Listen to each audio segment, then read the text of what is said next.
So, for the past couple of shows and the past couple of weeks, the Iceman has been making a lot of claims about his killer. He has indeed revealed that killer to be this man, the contract killer. However, it's been very clear that the contract killer has been hired by somebody to enact that murder. And the Iceman, of course, being a detective, wants to find out who issued that order. Of course, the contract killer not really willing to give up that information. And that all comes to a head this evening when these two engage in a submission matchup. If the contract killer submits to the Iceman here this evening, he will be forced to give a confession as to all the who, what, wheres and whys of this situation. Now, of course, if he wins this matchup, he gets to walk away scot-free, and the Iceman will no doubt be left frustrated with his lack of information and evidence. It certainly hinder his investigation. There's no doubt about that.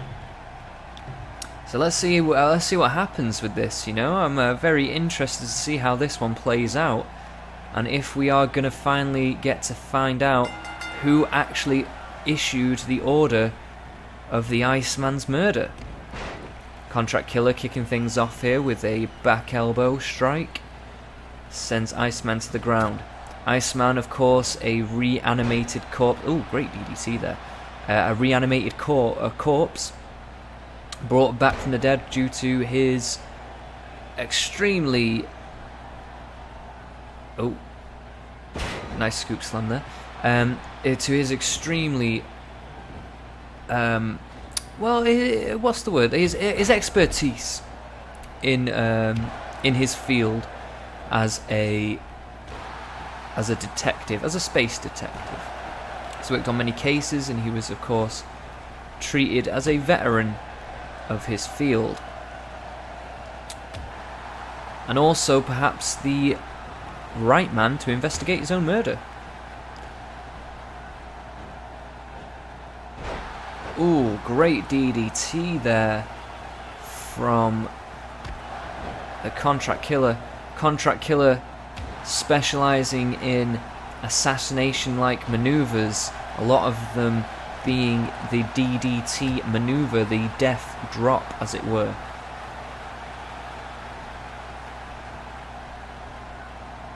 Iceman spinning the contract killer around a little bit. Not really sure what that was about. These two exchanging kicks to the midriff. And the contract killer coming out on top. Nice back body drop there from the contract killer. But Iceman unfazed. Now, Iceman being a reanimated corpse means that he doesn't necessarily feel pain quite as much as a regular person would do. I mean, he's a zombie. I mean, a lot of his... He's a sentient zombie, in a way. I don't know exactly the logistics of what that means. I mean, I don't know if that means he can be killed again, or if he has a limited time to remain alive, because his body may be deteriorating as a corpse.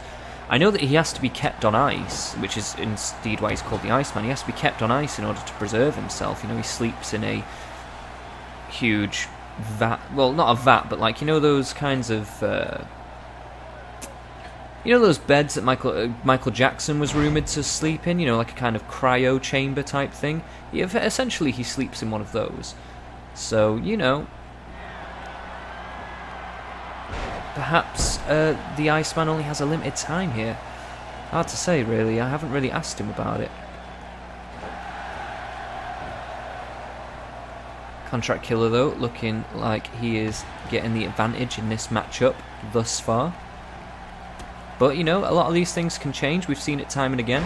Ooh, nice maneuver there. Famouser type maneuver. Dropped the Iceman right on his head there. Oh, Iceman with a great neck breaker though. Oh, and he is, seems a little fired up.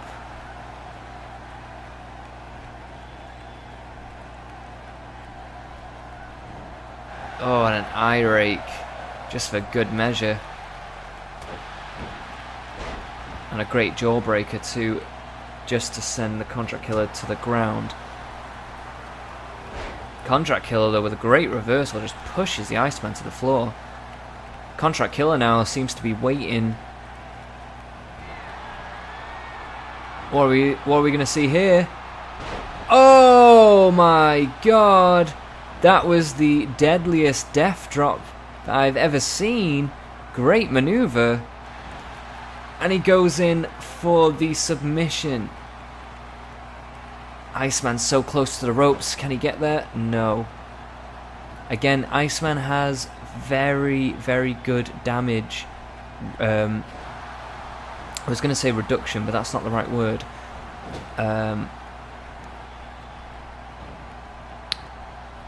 He can just withstand a lot of punishment.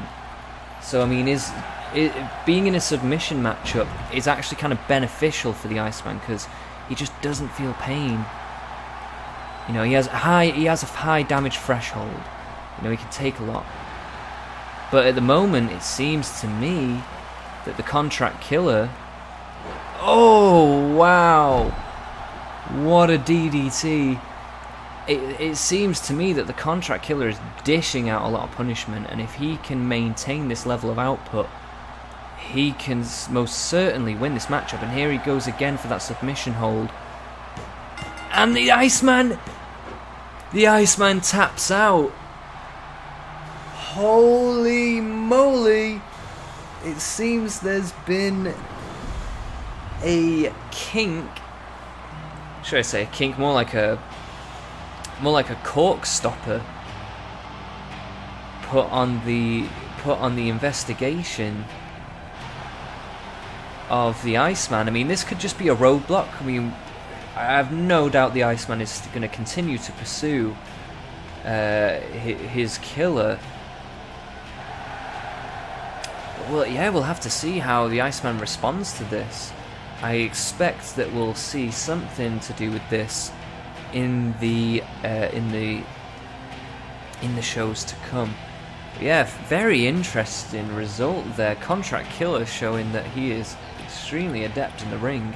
He's come a long way. He's taken some bumps, he's taken some losses. He's even lost to the Iceman a fair few times, and yet this evening he came out on top, and very, very convincingly so. So, fantastic win for the Contract Killer there.